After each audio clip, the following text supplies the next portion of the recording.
Olá, pessoal, tudo bem com vocês? Chegamos ao episódio final da nossa série de treinamentos oficiais Microsoft da certificação MS 900. Eu sou Valéria Baptista e esta série é para ajudar você a alcançar a sua certificação. Neste último episódio, vamos falar um pouco sobre as opções de licenciamento disponíveis no Microsoft 365, descrever as ofertas de suporte e também descrever o ciclo de vida do serviço.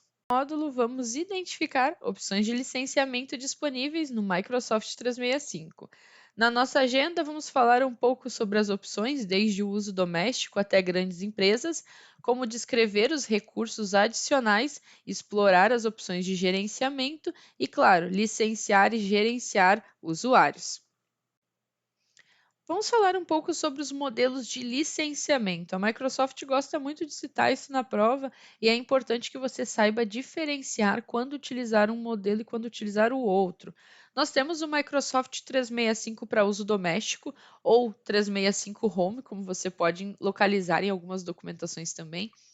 E ele existe para trazer para nós os mesmos benefícios de produtividade, né, para a nossa vida pessoal e familiar. Ele possui esses dois planos que estão mencionados aqui, o Personal e o Family. E é importante você lembrar, né, principalmente vias de prova, é que o Office Home and Student 2019 ele está disponível como compra única. Porém, nós não temos nenhum dos benefícios de nuvem do Microsoft 365 inclusos. Esse modelo de licenciamento é visando realmente o uso pessoal. Nós temos também um outro item que não está mencionado aqui no slide, você pode encontrar em algumas documentações, que é o Microsoft 365 Education.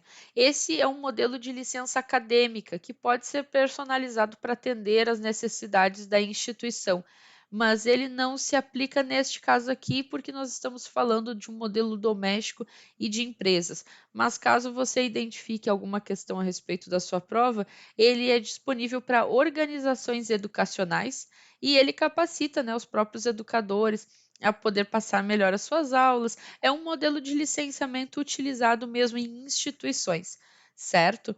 Nós temos também o 365 for Business, que é um modelo que cai bastante na prova. É interessante que você lembre um pequeno detalhe. Aqui nós temos um modelo de licenciamento desenvolvido para empresas de pequeno e médio porte. E a grande chave aqui é que ele é focado em organizações que precisam de até 300 licenças, ou seja, ele suporta até 300 contas. Se você tentar adicionar mais, ele não vai permitir, porque daí ele já vai trocar de modelo. Na minha prova, quando eu fiz o teste MS 900, ele perguntava qual que era o modelo de licenciamento aonde eu poderia adicionar até 300 licenças. Então, ele estava falando aqui sobre o Microsoft 365 for Business. Ele tem alguns modelos diferenciados, como o Business Basic, Standard, Premium e Apps, mas em suma, a grande sacada aqui é que ele tem essa questão da quantidade de licenciamento. O último tópico, onde nós falamos sobre o Microsoft 365 Enterprise, aqui nós já temos um modelo muito mais robusto e a diferença aqui é que ele inclui recursos contra ameaças, questões de segurança, conformidade e análise. Então, nesses três planos disponíveis do 365 Enterprise, ele vai reunir uma série de implementações. Então, até o F3 ele era anteriormente chamado de F1. Talvez você, olhando uma documentação mais antiga, ainda encontre ele com essa nomenclatura. Mas o que é o foco para nós aqui é entender o seguinte: o E5 contém todos os mesmos recursos do E3, ou seja, ele é o mais completo. E além das ferramentas avançadas de proteção e colaboração contra ameaças. O F3 foi projetado para ser utilizado como uma primeira linha por meio de ferramentas e recursos criados para garantir que a gente tenha as melhores ferramentas no dia a dia de trabalho. Mas em suma, nós temos o modelo mais top do Enterprise sendo o E5. Então, se na sua prova tiver alguma questão aonde ele está questionando que você precisa de recursos contra proteção, contra ameaças e também as colaborações mais recentes, ele está falando do 365 Enterprise versão E5. Vamos falar um pouco sobre o modelo de provedor de soluções de nuvem, né? Falar do parceiro CSP. Quem é esse cara? Bom, dentro do Brasil nós temos muitas empresas que são autorizadas, né, e fornecem esse serviço para seus parceiros. Então, quando nós temos um parceiro CSP especializado, ele pode gerenciar a nossa assinatura, licenças, a própria configuração do 365, fornecer um suporte de nível 1, né, para garantir uma melhor experiência do colaborador, do usuário ou até mesmo do cliente. O parceiro CSP, ele fornece uma consultoria e um aconselhamento, né, adicional, porque ele precisa garantir que as metas de segurança e produtividade do seu cliente sejam alcançadas. E nós temos o programa Cloud Solution Provider, né, dentro do CSP, onde ele fornece um modelo de assinatura de pagamento, conforme o uso para o Windows 10. Então, com preços por mês, né, por usuário, que vão nos garantir que a nossa empresa aumente ou diminui mês a mês a quantidade, né, de necessidades conforme vai mudando. Então, além disso, nós temos produtos adicionais baseados na nuvem Microsoft. Por que precisaria de um parceiro CSP? Porque ele facilita a nossa jornada e também nos apoia em questões técnicas, porque senão você teria que ter um contrato diretamente com a Microsoft, o que é bem mais complicado de fazer. Vamos falar um pouco sobre o gerenciamento de fatura, né? Depois de adquirir todos esses serviços, a conta vai chegar. Bem, a cobrança dentro do Microsoft é gerenciado por esse portal, conforme vocês estão vendo aqui na tela, né? Dentro do centro de administração do 365, nós temos um item exclusivo para isso, que é o cobrança, e ali nós temos detalhado qual dos modelos a gente precisa. Se vai ser para adquirir algum serviço, validar quais são os produtos que você tem ativos, as licenças que estão em uso, até mesmo validar o pagamento da fatura, como que está funcionando a forma de pagamento e se tem alguma notificação de cobrança. Ali você pode, por exemplo, fornecer uma lista de contas de e-mail e garantir que as pessoas que estão associadas daqui a pouco à área de custos, ou até mesmo à área de tecnologia, vai receber um lembrete de renovação dessa licença. Lembrando que a forma de pagamento ela pode ser mensal ou anual. E falando sobre questão de encargos, os encargos atuais devidos vêm dentro da sua conta ali, o número atual de licenças adquirida e de quantas dessas licenças você alocou para cada serviço é que vai entrar na sua fatura. Explicar como o Microsoft 365 nos ajuda a otimizar os custos. Bem, levando em consideração um cenário onde nós não dependemos mais de servidores físicos e estamos gerenciando tudo em um ambiente de nuvem, é claro que ir para a nuvem vai nos ajudar em algumas coisas. Por exemplo, a questão de consolidação de custos. Nós podemos consolidar em um único pacote, né, ou plataforma. E dessa forma, a gente pode validar quanto a gente está gastando. Por exemplo, ali no 365 é fácil de você tirar um relatório e identificar quanto está custando o uso do serviço. Se você está usando dentro de um parque tradicional, onde você tem muitas máquinas, você precisa avaliar todos os computadores, daqui a pouco passar um tipo de software que vai fazer uma auditoria e assim você validar como é que vai fazer o rateio dessas licenças. Vamos para o módulo 2, onde vamos descrever as ofertas de suporte para o Microsoft 365. Aqui a gente vai explorar um pouco sobre as opções de suporte que nós podemos precisar da Microsoft, os modelos e contratos de SLA, como nós podemos acompanhar os status de integridade dos serviços e utilizar o User Voice. Agora vamos falar sobre como explorar as ofertas de suporte para os serviços do 365. Bom, quando a sua organização utiliza estes serviços, ela pode aproveitar de diferentes opções de suporte quando precisar resolver problemas. Então, a opção de suporte escolhida para lidar com um problema específico pode depender de que ferramenta que está com problema ou serviço que parou de funcionar, o tipo de assinatura que a sua empresa está utilizando e, claro, o tipo de suporte que a sua organização precisa. Aqui nós temos mencionado, por exemplo, suporte baseado em comunidade. Aqui a gente pode utilizar o link da comunidade de tecnologia do 365, onde as pessoas por ali colaboram com outras para resolver resolver os seus problemas. Há um tipo de wiki, onde o pessoal compartilha problemas conhecidos e a própria Microsoft também responde. Claro que ele não é tão rápido, mas também é eficiente. A parte de assistente do suporte do 365 é se a sua organização utiliza um bot do assistente de suporte dentro do portal. E ali você pode encontrar perguntas, né, relacionadas e as respostas correspondentes que podem lhe ajudar a resolver os seus problemas. Com o suporte pela web, e-mail ou telefone, a sua empresa pode enviar os problemas diretamente para o suporte da Microsoft, recebendo um apoio técnico de cobrança de contas 24 horas por dia, né, além de um chat online ou suporte por telefone. O Fast Track ou faixa rápida em português, aqui quando sua organização, né, a sua empresa está conectada diretamente a engenheiros, gerentes de projeto e pessoas dedicadas para te ajudar a implantar os serviços do 365 e, claro, ir resolvendo os problemas que porventura estejam impedindo a utilização da ferramenta na sua organização. O suporte Premier, ele é oferecido a empresas onde a organização pode aproveitar para receber um suporte no local. Ou seja, você vai ter um gerente de contas dedicado para a sua empresa, prestando serviços de consultoria. E o suporte por meio de um parceiro da Microsoft é aquele modelo do CSP que a gente estava comentando no outro slide. Por exemplo, a sua empresa tem uma assinatura, né, do 365 que ela adquiriu por meio de um CSP. Então, esse suporte, né, esse parceiro vai ter um acesso direto para lhe ajudar. Ele atua como um suporte de primeira linha e, se ele não conseguir resolver o seu problema, ele mesmo encaminha para a Microsoft. Sobre os tipos de atividade quando a gente precisa de um suporte, vamos avaliar quais são os contratos de nível de serviço envolvidos de quando a gente precisa de uma ajuda com algum problema relacionado ao 365.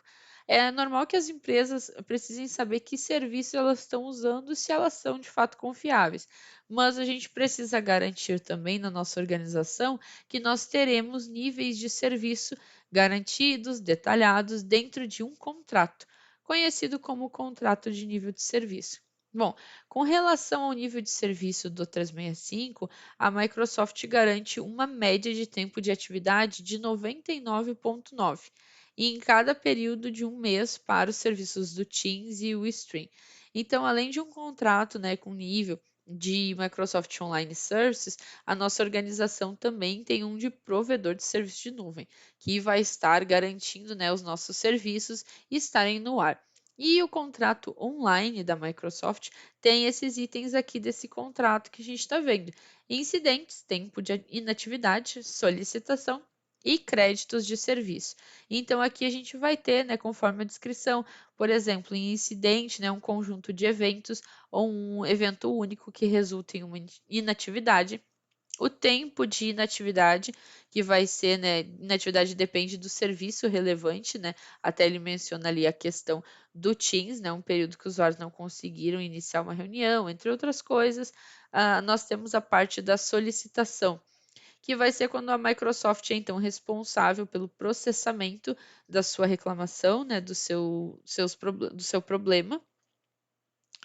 O crédito de serviço, que vai ser quando a sua solicitação tiver sido aprovada com sucesso pela Microsoft, e daí, claro, você vai receber de volta um ressarcimento do valor que você ficou, né, de tempo de inatividade, enquanto a Microsoft tinha um problema com ela mesma, digamos assim, e prejudicou os seus clientes, no caso você. Cada vez que um serviço não atinge a porcentagem de SLA que está em contrato, no caso a Microsoft, aquele tempo que ficou fora, ela precisa te devolver em créditos, né? Ela não vai necessariamente fazer um depósito de valor, mas ela vai acreditar um crédito na sua conta, né, de cliente, para que depois no próximo mês você vai ter aquele desconto referente àquele tempo de inatividade.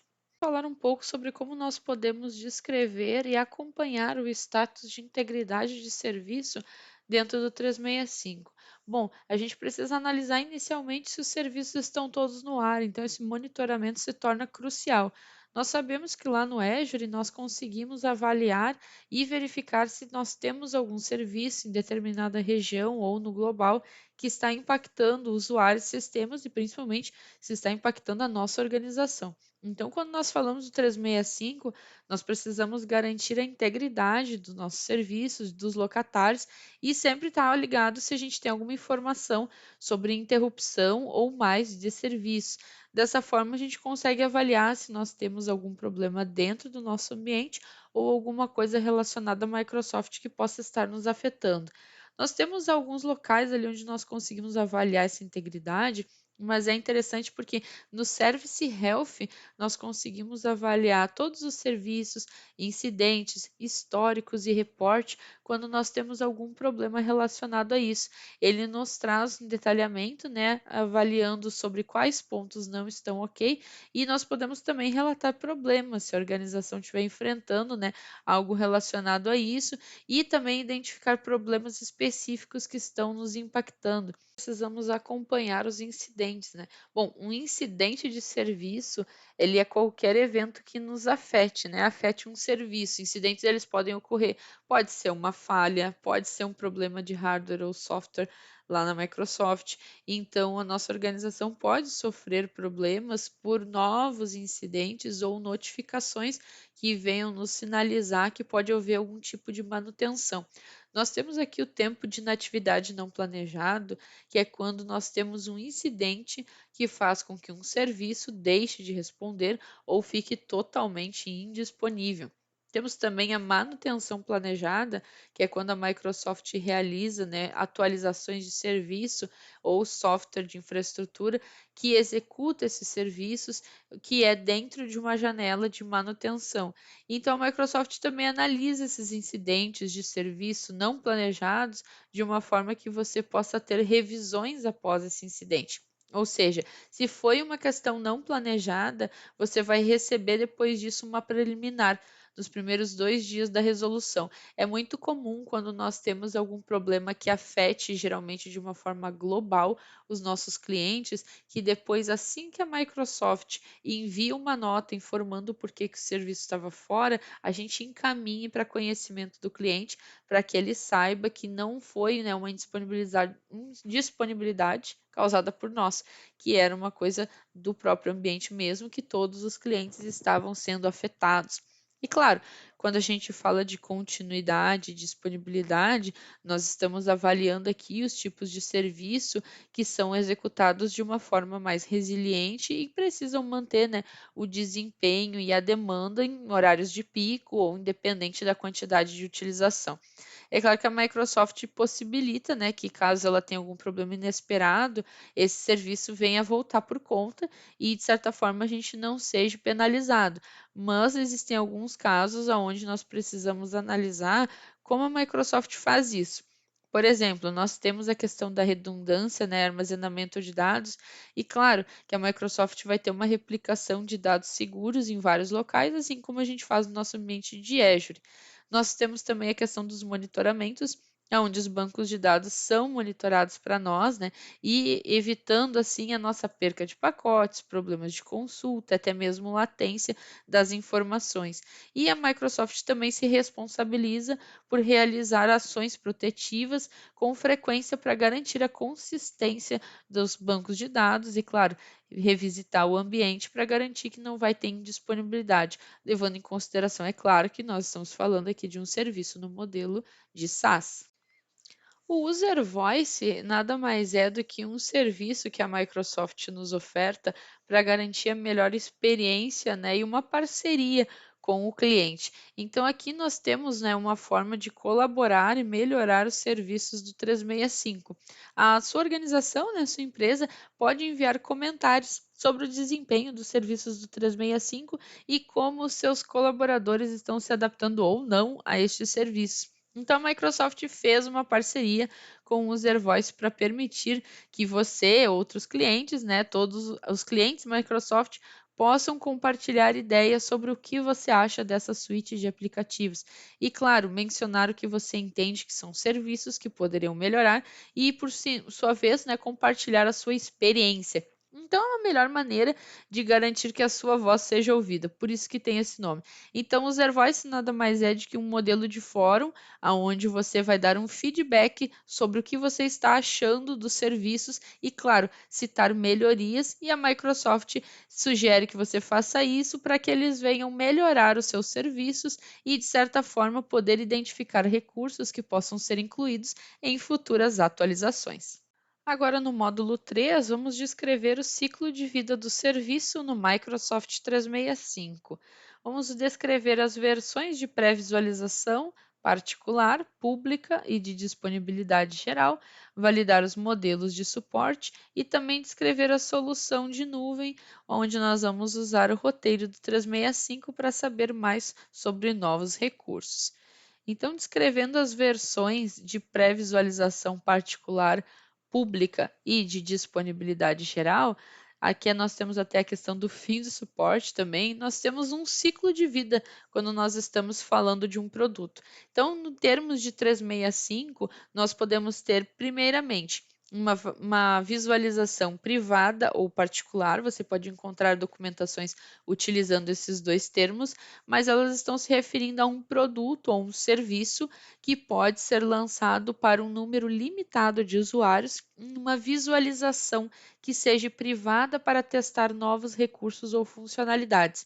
Então, dentro deste cenário, nós vamos ter os usuários que podem se inscrever para ser membros dessa visualização privada, ou seja, ela não está disponível para um público em geral. Você literalmente se candidata a ser uma cobaia. Você vai estar utilizando isso no modelo privado, mas você vai estar se candidatando, né, se inscrevendo para ser membro. Quando nós falamos da visualização pública, nós estamos recebendo comentários, né, de uma ampla gama de usuários, aonde nós temos aqui da Microsoft lançando a visualização de produtos e serviços antes do seu lançamento, em GA, por exemplo, que é a disponibilidade geral. Estes produtos e serviços eles são marcados como visualização e incluem recursos beta de pré-lançamento. Com isso, eles não são compatíveis totalmente, podem ser usados apenas para funcionalidades futuras, mas em suma, aqui você recebe, né, um modelo de serviço antes. Então, se você quer chegar antes de todo mundo, você se inscreve na visualização pública. Quando a gente fala da disponibilidade geral, aqui o item já foi testado, já passou por uma gama de usuários. Essa é a versão de lançamento e é totalmente compatível dentro dos pré-requisitos da Microsoft. Então, quando nós estamos falando da disponibilidade geral, ele já passou por todo o ciclo de desenvolvimento, de teste, já garantiu estabilidade, se tornou um recurso mais confiável, já sofreu vários e vários incrementos. Então, aqui a organização já pode instruir os seus usuários sobre esse novo recurso e já pode utilizar sem nenhum problema. Quando a gente fala do fim do suporte, como o próprio nome diz, é que esse recurso já não está mais sendo desenvolvido, está em processo de ser descontinuado e a Microsoft passa a indicar aquele produto ou aplicação que veio para ficar no lugar deste. Então, esse aqui encerra o ciclo de vida do produto. É importante quando a gente vai validar os modelos de suporte, né, para versões de pré-visualização, a particular, a pública e a de disponibilidade geral, é que isso faz parte de uma política de ciclo de vida moderno, onde são suportados, né, desde que os clientes permaneçam atualizados de acordo com os requisitos de manutenção e licenciamento, né, que o produto ou o serviço que tem o direito ao uso, conforme a Microsoft recomenda, e também ela informa que precisa de uma notificação prévia de no mínimo 12 meses antes de encerrar o suporte para esses produtos. Então, se a Microsoft tem a ideia de que não vai mais desenvolver determinado produto, ela precisa avisar os seus clientes por pelo menos 12 meses antes, anunciando que ela não tem mais interesse em continuar com o desenvolvimento do tal. Então, para a gente se manter atualizado, é claro, nós precisamos, né, aceitar e aplicar as atualizações de serviço dos nossos produtos. E claro, no 365 os clientes têm o direito de utilizar desde que tenham uma assinatura ativa. Lembrando que a Microsoft requisita que a gente tenha uma conexão com a internet pelo menos uma vez a cada 30 dias para garantir que nós estamos com a última versão do nosso software, além de também estarmos com a nossa licença sendo validada. Através do portal do 365, nós podemos identificar também quando a Microsoft está lançando novos recursos, né? A gente não precisa ficar analisando em outros locais, sites, muito pelo contrário, dentro do portal nós também conseguimos fazer isso, avaliando quais estão em desenvolvimento, estão sendo implementados, já foram lançados ou até mesmo estão com um modelo de lançamento esperado. E também o roteiro da Microsoft 365 permite que a gente venha salvar essas informações, compartilhar, pesquisar por um produto específico e, claro, exibir informações adicionais de notícia. E através disso podemos compartilhar dentro da nossa empresa quando algum item em questão vai ser anunciado ou vai sair de desenvolvimento e ser lançado, para que possamos utilizar e, claro, da melhor forma possível, possamos aproveitá-lo isso dentro da nossa organização. Neste módulo, vamos para o nosso teste de conhecimento, avaliar como você está para ir para a sua prova. Na nossa primeira questão, vamos avaliar qual versão de um produto é a versão de lançamento, ou seja, quando eu já estou para utilizar este produto. A visualização privada, a visualização pública ou a disponibilidade geral. Então, a resposta para essa pergunta aqui é a disponibilidade geral, porque é quando o produto já passou por aquelas fases de teste e está disponível para todos os usuários da plataforma para utilização. Próxima pergunta: qual é a notificação prévia mínima que a Microsoft fornecerá antes de encerrar o suporte para produtos regidos pela política do ciclo de vida moderno? Temos a primeira opção 6 meses, depois 12 e depois 24 meses. Nós falamos sobre isso em um dos slides deste mesmo módulo, onde o exemplo mostrava que nós precisamos de 12 meses, onde é o tempo que a Microsoft precisa nos avisar, pelo menos, quando vai encerrar o suporte de algum de seus produtos. Próxima pergunta: como a organização pode receber suporte no local da Microsoft? Então, quando você precisa de um suporte presencial, qual é o modelo? Por meio de suporte baseado em comunidade, através do assistente de suporte ou do suporte Premier. Nesse caso, nós usamos o Premier, que vai ser aquele onde nós vamos ter um técnico, onde ele é responsável da nossa conta para serviços de consultoria. Próxima pergunta: qual das opções a seguir estão incluídas no Microsoft 365 Enterprise E5, mas não no Enterprise E3? Até eu comentei sobre isso em um dos slides com vocês. Primeira opção: mais licenças de usuário, ou versões localizadas, ou ferramentas avançadas de proteção, segurança e colaboração contra ameaças. Só para constar, essa questão caiu no meu exame MS900. E aqui a nossa resposta correta é o E5, porque ele inclui todos os mesmos recursos do E3, além das ferramentas avançadas, que menciona ali, né? Proteção, segurança e colaboração. Qual das seguintes afirmações sobre migração versus coexistência é verdadeira? Opção 1: a coexistência é para implantações somente na nuvem e a migração é para implantações híbridas. Opção 2: a migração é para implantações somente na nuvem e a coexistência é para implantações híbridas. E a opção 3: migração e coexistência funcionam para implantações somente na nuvem. Aqui a opção correta, opção 2, porque a migração é quando eu vou levar os meus recursos para a nuvem e a coexistência é quando eu vou manter algumas coisas dentro do meu ambiente on-premise e outras coisas dentro do ambiente de cloud. E assim nós finalizamos a nossa sequência de 5 vídeos em busca do seu PES na prova MS900.